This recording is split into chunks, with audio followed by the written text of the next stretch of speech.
ওই পুতুলটার সাথে অনেকগুলো আমাদের মানে ইনসিডেন্ট জড়িয়ে আছে। ওই পুতুলটাকে বাড়িতে আনার পর থেকে অনেকগুলো ইনসিডেন্ট ঘটেছিল, যেই জন্য আমার আরেকবার ওখানে যাওয়ার ইচ্ছে ছিল।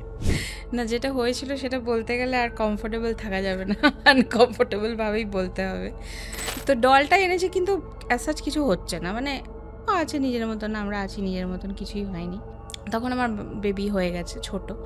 রোজ রাত্রিবেলা ওকে আমি মানে দুধ খাওয়াতে উঠি, তো এরকম ও ঘুমায়, এরকম আমি একদিন উঠে দুধ খাওয়াচ্ছি ওকে। ওর কি মনে হয়েছে, কিছু খচখচ আওয়াজ পেয়েছে বোধহয়, ঘুমটা ভেঙে গেছে।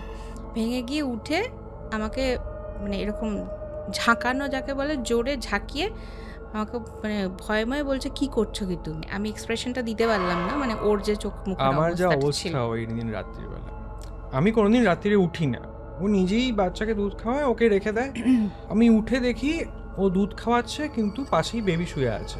আমি দুধ খাওয়াচ্ছি, পাশে তো এ শুয়ে আছে, তো কাকে খাওয়াচ্ছে? দেখি ওই পুতুলটা নিয়ে বসে আছে। হ্যাঁ, তখন আমিও বুঝিনি, আমিও তখন ওকে রিপ্লাইটা এটাই দিয়েছিলাম যে কেন আমি ওকে পুচোকে দুধ খাওয়াচ্ছি।